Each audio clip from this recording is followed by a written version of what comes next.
ఇంట్లో ఉన్న బంగారాన్ని విడిపించి ఆ రోజు ఆన్లైన్ రేటుకే మేము కొంటాం. Sharma gold company. బృందా గారు, నాన్న దగ్గర నుంచి మనం చిన్నప్పటి నుంచి చాలా లబ్ధి పొందుంటాం అన్ని రకాలుగా, గిఫ్ట్స్, డబ్బులు, అది ఇది. కానీ నాన్న ఏదైనా అడిగినప్పుడు మనం నో చెప్పి ఇబ్బందులు పెట్టిన సందర్భాలు కూడా ఉంటాయి తెలియకుండా. అలా ఏదైనా ఈవెన్ జరిగింది? నాన్నగారిని నాన్న మనకి ఏదైనా చెప్తే నో అని చెప్పేసిన సందర్భాలు. చాలా ఇండిపెండెన్స్ ఇచ్చారు నాన్నగారు మాకు. యాక్చువల్గా మా నాన్నగారు మమ్మల్ని చూసే, నేను ఎందుకు ఈ ఎగ్జాంపుల్ కోట్ చేస్తున్నానంటే అంటారు కదా అబ్బాయిలాగా, అబ్బాయిలకి అమ్మాయిలకి ఐ డోంట్ థింక్ పేరెంట్గా తేడా చాలామంది చూస్తారు కానీ మా పేరెంట్స్ అయితే ఎప్పుడు చూడలేదు. సో మేమేంటంటే ఏమైనా వెళ్ళండి చెయ్యండి ధైర్యంగా ముందుకెళ్ళండి అన్నారు కానీ నో ఇది చేయకూడదని అయితే నాన్నగారు ఎప్పుడు చెప్పలేదండి. ఫ్రాంక్గా నాతో అయితే చెప్పలేదు. ఓకే సార్, అంటే 4-5 జనరేషన్స్ ముందే మీకు ఎందుకు అనిపించింది నా కూతురు ఇండిపెండెంట్గా బతకాలి, ఎవరు సపోర్ట్ ఉండకూడదు అని మీకు అప్పుడు ఎందుకు అనిపించింది? అట్లా రీజన్ ఏమైనా ఉందో దానికి పర్టికులర్గా? చాలామంది ఫాదర్స్కి తెలియాలి ఈ రీజన్. బాయ్ సెక్స్ ఓన్లీ తేడా, అది గాడ్స్ గివెన్ ఇది. మరి అట్లా అనుకుంటే మన కన్న తల్లి లేడీయే కదా సార్. బాయ్కి అది చెప్పం కదా రోషన్ గారు, నువ్వు ఇండిపెండెంట్గా ఉండాలి, నువ్వు ప్రయోజకుడు అవ్వాలి, నువ్వు బాగుపడాలి అని చెప్పం కదా. అది ఆర్గానిక్గా జరిగిపోతుందని ఒక జెండర్ ఒక్కటి తప్ప ఏం డిఫరెన్సు? ఇంటి పేరు కోసం అనుకుంటే అలా కొంతమంది అనుకుంటాం తప్ప మనని చూసుకోవటానికి కానీ మనకు ప్రేమ పంచటానికి కానీ దేనికి తేడా ఉంటామండి? ఆడపిల్లలు దేనికి తక్కువ ఉంటాము? రవి అస్తమించిన సామ్రాజ్యం బ్రిటిష్ సామ్రాజ్యం, అది ఎవరండి పాలించింది? ఊరికి మిమ్మల్ని అడుగుతున్నాను. ఆడవాళ్ళు పై ఆయన డిసైడ్ చేసింది అది.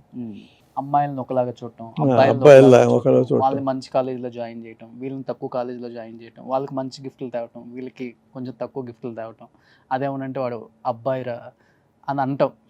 పేరెంట్స్ ఇంకా ఇది యూజ్ చేస్తున్నారు, అవేర్నెస్ రావాలి. యాక్చువల్గా మా చాలా చిన్నప్పుడు ఫోటోలు చూస్తే ఒకే డ్రెస్ వేసుకుని ఉంటాం, ముగ్గురు ఒకే డ్రెస్, వాచ్ కొన్నా ఒకే వాచ్ కొనేవారు, ఏం కొన్నా మా ముగ్గురికి ఏది కొంచెం కూడా ముగ్గురులో తేడా ఉండకూడదు అని. సో నాన్న బాగా సంపాదించి బాగా చూసుకున్నారు, మీరు అంతకన్నా బాగా సంపాదిస్తున్నారు. నాన్నకి ఫస్ట్ ఏం గిఫ్ట్లు ఇచ్చారు మీరు? నాకు అన్ని గిఫ్ట్లేనండి, రోజు గిఫ్ట్లే. అవునా? మార్నింగ్ లేస్తే call, that is the gift. Super. మనకి రాత్రి అయితే ఆడకి పొద్దున తను కాఫీ పెట్టుకుంటానే ఫోన్ చేస్తుంది, స్పీకర్లో పెట్టి డాడీ నన్ను బ్లెస్ చేయండి అని చెప్పి నేను ఆఫీస్ అని చెప్పి అది చెప్పేసి మామూలుగా వెళ్తుంది అనమాట. తను అంతే ఇంకా అంతకన్నా ఏంటంటే కావాల్సింది. చెప్పే ఫాదర్ ఎవరు ఉంటారు సార్?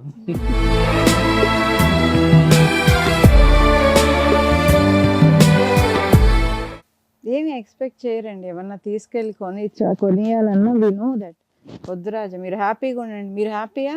రూపా గారు అండ్ బృందా గారు, ఇది మటుకు టు బి ఫ్రాంక్గా చెప్పాలి, ఎందుకంటే నానంటే పిచ్చి ఇష్టం, నానే ప్రపంచం, నాన్నని మించిన హీరో ఎవరు లేరు నాకు అని బతుకుతున్నారు ఇప్పటికి కూడా. అలాంటిది ఈ హీరోని కాదని ఇంకొక హీరోని పెళ్లి చేసుకొని వెళ్ళేటప్పుడు ఏడ్చిన సందర్భం ఎప్పుడైనా ఉందా మీకు? అయ్యో చాలా అంటే చాలా. తాళి కట్టే వరకు బాగానే ఉన్నానండి. అప్పగింతలనే ఒకటి చేస్తారు, పాలల్లో చేయి ముంచి అత్తగారు చేతిలో, మామగారి చేతిలో, ఆడబడుచు చేతిలో, అక్కడ మొదలుపెట్టిన దాన్ని ఏడవటం, మళ్ళీ తిరుపతి హైదరాబాద్ ట్రైన్ ఎక్కించే వరకు ఏడుస్తానే ఉన్నా. ఎంత ఏడ్చానంటే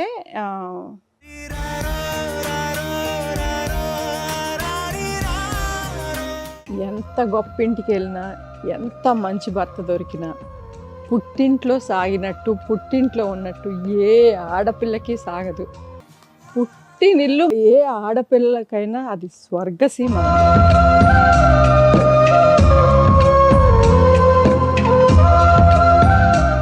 కానీ మా డాడీ ఎప్పుడు చెప్తారు, ఫస్ట్ నీ రెస్పాన్సిబిలిటీ అది నాన్న, ఆ తర్వాత ఎప్పుడూ నేను నా మెట్టినిల్లు, నా ఇల్లు బాధ్యతలు అన్నీ అయిన తర్వాత టైం ఉన్నప్పుడు అక్కడ నువ్వు అన్నీ చేసి నీకు టైం ఉంటే అప్పుడు ఇక్కడ రా నాన్న, అక్కడ నీకు అన్ని what ever that is your first house అని డాడీ చెప్తారు. డాడీ ఊపిరిలో మురిసే కూచిపూడి. ఎంత ఎటువంటి ఇంట్లో అయినా ఫస్ట్ వాళ్ళకున్న దాంట్లో బిడ్డలకి తీసి పెట్టుకొని తల్లి తర్వాత భర్తకు పెట్టి తను తింటుంది. అది పుట్టింట్లోనే కదండి జరుగుతుంది. ఇక్కడ పుట్టింట్లో ఉన్నప్పుడు we are care free.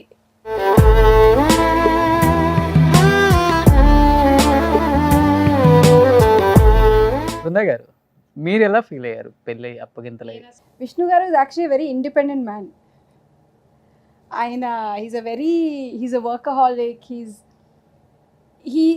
When it comes to domestic ఇది he's very less demanding. He's not very demanding.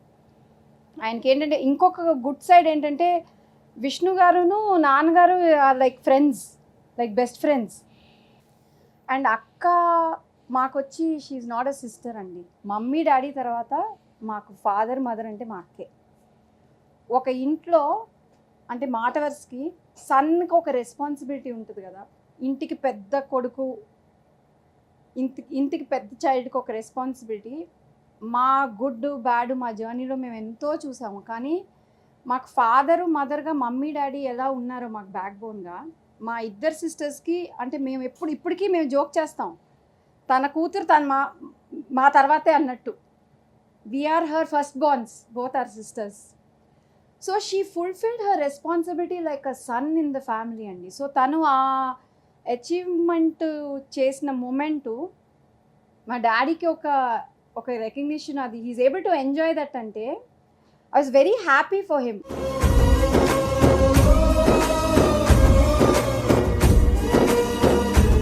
Great father.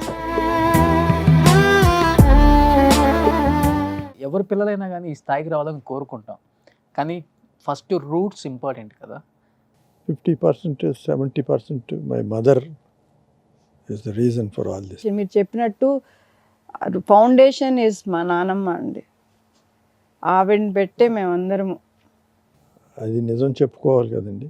అంటే ఇంకొక గొప్పతనం, ఒక రూట్ వేయటమే కాకుండా ఆ రూట్లో ఒక మైల్ స్టోన్ రీచ్ అయిన తర్వాత మనం ఇక్కడి నుంచి వచ్చాం, ఇది మర్చిపోవద్దు, ఇది మన రూట్స్ అని పిల్లలకి ఎప్పటికప్పుడు గుర్తు చేయడం అనేది గ్రేట్. అది ఇప్పుడున్న జనరేషన్ పిల్లలకు కూడా పేరెంట్స్ నేర్పించాలి. అది పేరెంట్స్ పిల్లలకి నేర్పించాల్సింది ఇంకొక ఇంపార్టెంట్ థింగ్ ఏంటంటే రోషన్ గారు, సక్సెస్ అవ్వాలి, కాంపిటేటివ్గా ఉండాలి, చాలా ఎదగాలి. We saw lot of struggles also when things vent haywire. So మాకు చాలా యంగ్ ఏజ్లో అన్ని ఎక్స్పీరియన్సెస్ అయిపోయినాయి. సో ఇవాళ ఏంటంటే సక్సెస్ చూసినా కూడా మాకు ఒక stability, we are able to handle it because మంచి చెడు ఏంటో చూసి పెరిగాం కాబట్టి. బట్ అట్లీస్ట్ ఒక్క వరకు we are able to conduct ourselves well. ఇవాళ జనరేషన్లో ఏమైపోయిందంటే ఎవరికి కష్టాలు రాకూడదు, బట్ సుఖం తెలిసినప్పుడు అందరినీ గౌరవించాలి, ఒక లెవెల్లో ఉండాలి, లెవెల్ హెడెడ్గా ఉండాలనేది ఒకటి మాత్రం నేర్పించాలి డెఫినెట్గా పేరెంట్స్. మనం పిల్లల్ని పెంచేటప్పుడు కూడా అన్నిటికీ రెడీ చేసి పెంచాలి. అంటే రెడీగా, ఇంగ్లీష్లో ఒక సామెత ఉంటుంది, prepare the children for the road, not the road for the children. Exactly. You be confident అని నేర్పియాలి, కానీ అవతలాన్ని తొక్కేస్తేనే నీ కాన్ఫిడెంట్ అనేది నేర్పివ్వాలి. సార్, మీ లైఫ్లో మీ బలం అంటే ఏమని చెప్తారు, మీ బలహీనత అంటే ఏమని చెప్తారు లాస్ట్ అండ్ ఫైనల్గా? నాకు బలహీనత అనేది ఎవరన్నా నన్ను హర్ట్ చేసినప్పుడు తొందరగా తీసుకోలేరు.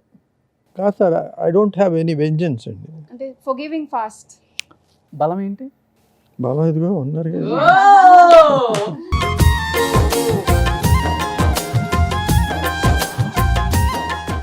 ఈ షోతో మీకు ఇంకో తమ్ముడు కూడా వచ్చేసారు. ఓకే, సో లాస్ట్ అండ్ ఫైనల్గా మీరు మన షోకి మీ ఆటోగ్రాఫ్ ఒకటి.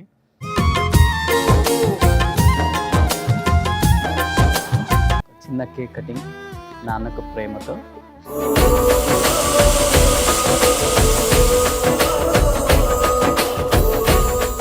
సుమన్ టీవీలో మీ పర్సనల్ అండ్ బిజినెస్ ప్రమోషన్స్ కోసం కింది నెంబర్కి కాంటాక్ట్ చేయండి.